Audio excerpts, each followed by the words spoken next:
Salut la team, j'espère que vous allez bien. Aujourd'hui, trajet un peu particulier. Une fois de plus, je vous amène sur un trajet domicile-travail. Mais cette fois-ci, je vais bientôt couper la voix off et je vais faire un commentaire en fait en direct. Donc vous allez avoir mes impressions, mon monologue, on va dire, en roulant. Voilà, donc j'espère que ça vous plaira parce que c'est du commentaire à chaud. Et j'espère surtout que j'aurais pas fait ça pour rien parce que ça fait toujours un peu bizarre de parler tout seul en pédalant le matin. J'espère que mes voisins et autres badauds ne m'auront pas vu passer en parlant tout seul, sinon je vais passer pour le fou du quartier. En tout cas, vous allez voir que je me suis posé pas mal de questions sur tout autour du vélo, la mobilité à vélo, le vélo travail, etc., etc. Et je vous pose aussi une question en cours de vidéo. Et puis l'idéal ce serait que vous me répondiez à la fin, mais bon, je vais vous laisser profiter du trajet. Et puis on se retrouve à la fin de la vidéo pour je reprendrai la voix off quelques instants pour conclure. Voilà. Allez, bon trajet à tous et on se retrouve à la fin. On va avoir une très jolie vue en haut là. Là on va prendre la grande côte de Saint-Christo. Celle qui fait mal aux pattes. Bon, pas en vélo électrique parce que le matin pour aller travailler, je vous cache pas que je suis en mode d'assistance maximum pour pas arriver trempé de sueur. Mais celle-là là, en vélo musculaire, elle fait un peu mal aux pattes. Mais après, on a la récompense, une vue magnifique en haut. Surtout quand il y a le lever de soleil comme ce matin là. Normalement, je pense pas me tromper en vous disant que ça va être sympa. Finalement, c'est quand on monte des pentes comme ça, avec la force des mollets, qu'on se rend compte à quel point l'énergie fossile, le pétrole, il est pas si cher que ça par rapport à tout ce que ça permet de faire, parce que on se rend compte que des voitures qui pèsent plus d'une tonne peuvent monter des pentes comme ça très très vite, alors que si on devait monter la même masse à la force des bras, déjà on pourrait pas le faire tout seul. Il faudrait plusieurs gaillards pour pousser une voiture pour la faire monter dans une pente comme ça, et ça prendrait très longtemps pour arriver en haut.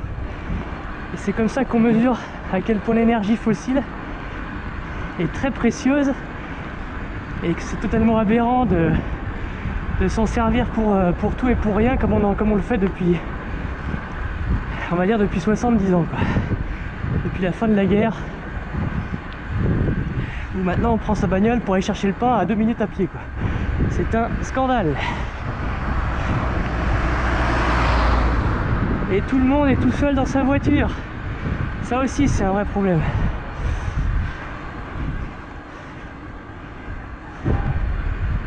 On se rend pas compte que ces ressources naturelles là, en 70 ans on les a quasiment vidées, alors qu'elles ont pris des millions d'années à se fabriquer quoi.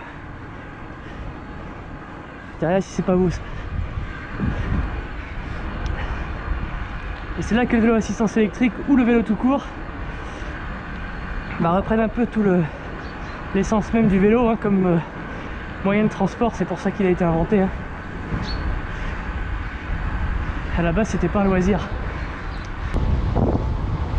Alors, est-ce que je vous ai raconté des conneries? Ben non, il est là le soleil. Il est là, il est bien là. Bon, par contre les Pyrénées sont derrière moi, désolé, mais je vais pas faire demi-tour pour vous les filmer. Voilà. Là on redescend dans la plaine, dans la vallée de la Garonne.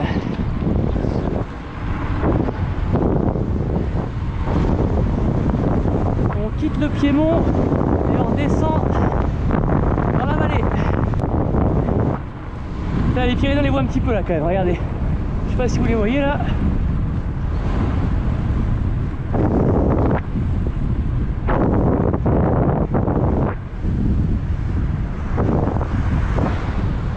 Allez, c'est parti pour la descente.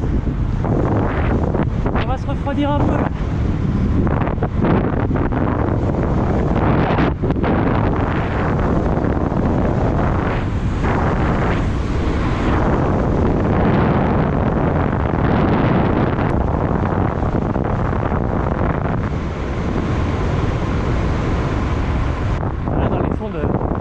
Dans les fonds de colline, ça caille un truc de malade.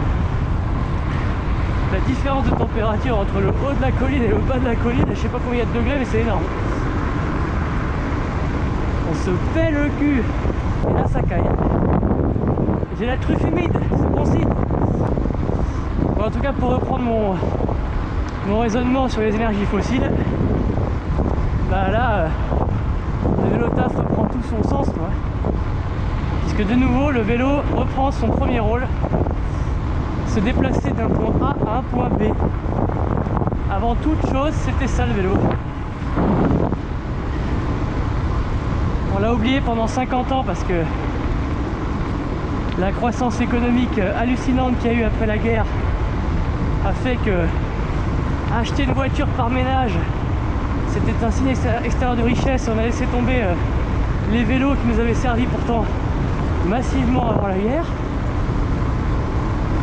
Et tout le monde s'est retrouvé du jour au lendemain avec une bagnole dans le jardin, aller faire ses courses à l'hypermarché 20 km plus loin pour acheter des produits conditionnés sous plastique. Et finalement, la crise économique qu'on a actuellement, ainsi que les grèves qu'on a en ce moment même dans les grandes villes, remettent les gens au vélo par la force des choses. Et c'est pas plus mal. Si vous voulez mon avis, il va falloir reprendre un petit peu des comportements un peu plus raisonnables que ce qu'on a fait pendant les 70 dernières années. Bon, en tout cas, suite à ma dernière vidéo vélo taf, dans laquelle je faisais un petit bilan de mon année 2019 de vélo taf, je peux déjà dire que ce début d'année 2020 est bien parti, puisque pour l'instant je suis au-dessus de mon objectif. Je m'étais fixé au moins 2 trajets sur 4. Voilà, je suis à plus de 3 trajets sur 4 en vélo. Donc pour l'instant on explose le compteur. Alors que c'est l'hiver et qu'il caille de fou. Donc je me dis que cet été, il y a peu de chances que je baisse le régime. On va faire péter le compteur. Et franchement, pour ceux qui sont pas encore convaincus, même quand il fait froid comme ça, c'est sûr, les 100-200 premiers mètres, on a un peu froid. Une fois qu'on commence à se chauffer, mais quel pied! Franchement, quel pied! T'arrives au boulot, t'es détendu, t'as fait du sport, ton corps il a sécrété des endorphines, t'es au top niveau, ton cerveau il est éveillé, t'es prêt à travailler, quoi. Quand je viens en voiture, je suis pas du tout dans le même état, hein. Je suis beaucoup moins bien là, psychologiquement et physiquement. Et puis après, le soir quand tu rentres chez toi, si tu as une journée un peu compliquée, tu laisses tes soucis au boulot et tu arrives chez toi mais t'es détendu. C'est incomparable. Coucou les chiens. Ouais les gros, ouais. Ah non franchement, j'arrête pas de le dire, mais si vous êtes à moins de 40 km de votre travail, allez-y en vélo. Ça se fait. Je dirais que de 0 à 10 km/h, de 0 à 10 km, pardon. Ouais, les chiens. De 0 à 10 km de votre travail, vous pouvez le faire sans souci. En vélo, on va dire pas très cher, un peu bas de gamme.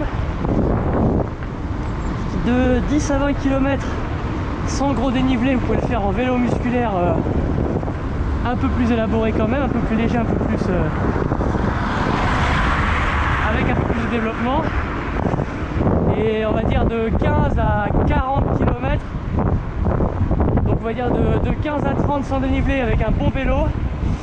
Et tout ce qui dépasse les 30 km, pour moi là il faut quand même un VAE, parce que sinon on arrive au travail dans un état qui est quand même pas... là pour le coup on fatigue.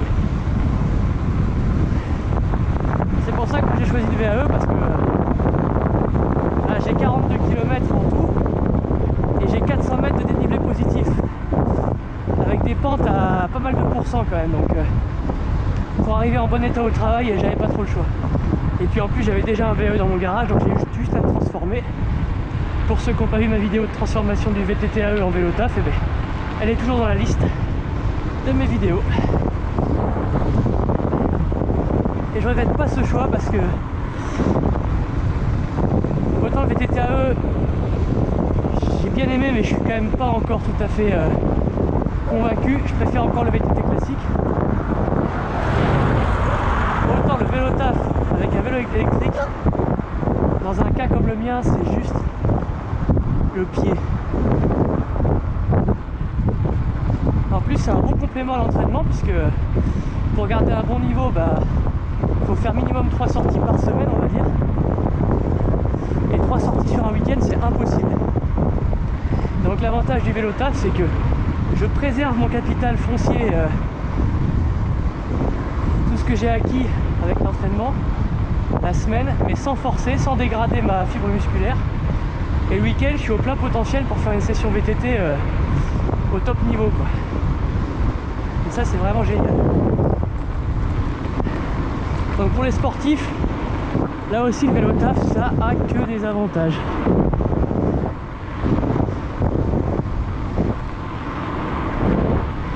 Bon, puis j'avoue que moi en plus je suis privilégié, quoi.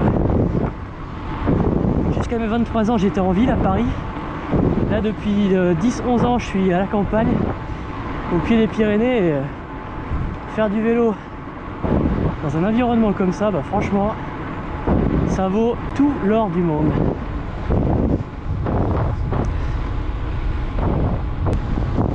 Donc si je peux avoir un conseil d'amis à vous donner, c'est si vous êtes à une distance entre 0 et 40 km allez maximum de votre travail, alors ça dépend selon votre forme physique bien sûr, hein, et la configuration de votre itinéraire, mais en tout cas tous ceux qui sont à moins de 10 km de leur travail, franchement les gars et les filles, vous devriez réfléchir franchement à vous mettre au vélo pour tous les bienfaits que ça apporte au corps, à l'esprit, à la planète et à vos économies. Alors par contre, dans les premières semaines, on va dire, quand on s'y met au tout début, il faut être honnête, il y a un temps d'adaptation, hein. Le corps il n'est pas habitué à prendre le vélo tous les jours, donc il y aura peut-être des petites douleurs. Pour les gens un peu frileux, ça va piquer un peu le matin, mais après avec les équipements qui vont bien et avec le temps, votre corps il se fait, et ça me rappelle un petit peu quand j'ai commencé ma carrière. Au début j'étais paysagiste, j'étais pas du tout dans le vélo au début, et sur les chantiers au tout début c'était hyper dur physiquement, se lever très tôt le matin, aller porter des poids très importants, c'était hardcore. Et puis le corps il s'habitue. Salut les chiens. Et au bout de quelques semaines, votre corps en fait il est habitué, et limite ça vous manque si vous faites pas ça. Le vélo taf c'est pareil. Au début ça pique les yeux, ça pique les jambes, ça pique tout. Et une fois qu'on y est habitué, c'est l'inverse. C'est quand on doit reprendre sa bagnole que franchement moi je sens un manque, hein. J'arrive au taf, je suis beaucoup moins bien, il n'y a pas photo. Il n'y a vraiment pas photo. Donc voilà. Si vous n'avez pas de vélo, achetez-en un. Allez voir un vélociste compétent. Achetez pas ça pour un prix, achetez ça chez quelqu'un qui a la passion, que vous sentez la passion briller dans ses yeux quand il vous parle de vélo, qui connaît ses produits parfaitement. Peu importe la marque qu'il vend, on s'en fout de ça. Un mec qui saura vous dire que c'est ce vélo qu'il vous faut par rapport à vos besoins. Le gars il vous pose des questions, c'est pas lui qui vous impose un produit, c'est il vous pose plein de questions, et en fonction des réponses que vous lui donnez, il va savoir quel vélo il vous faut. Et une fois que vous avez ce vélo entre les mains, c'est à vous de jouer. Dans un premier temps, vous allez peut-être avoir un peu mal aux cuisses, un peu mal aux fesses, sentir un peu les cervicales tirées parfois, c'est possible quand on n'est pas habitué. Mais une fois que le vélo est bien réglé et que votre corps il s'habitue, voilà. Moi je viens tous les jours en vélo, en jean, sans cuissard, sur une selle compétition, une selle performance, avec une assise en carbone, et j'ai absolument pas mal aux fesses. Alors que parfois j'entends des clients qui sur une selle, ce que j'appelle une selle canapé, moi, les selles très larges et très rembourrées, au bout de 10 minutes de vélo ils ont quand même mal aux fesses. Et ça c'est pas la faute de la selle ou du vélo, hein. C'est la faute de jamais en faire ou de pas en faire assez souvent. Sauf certaines pathologies, hein, je dis pas, il y a des gens qui ont des pathologies, ça c'est autre chose. Mais en tout cas, quand on fait corps avec son vélo, quand on roule tous les jours, presque,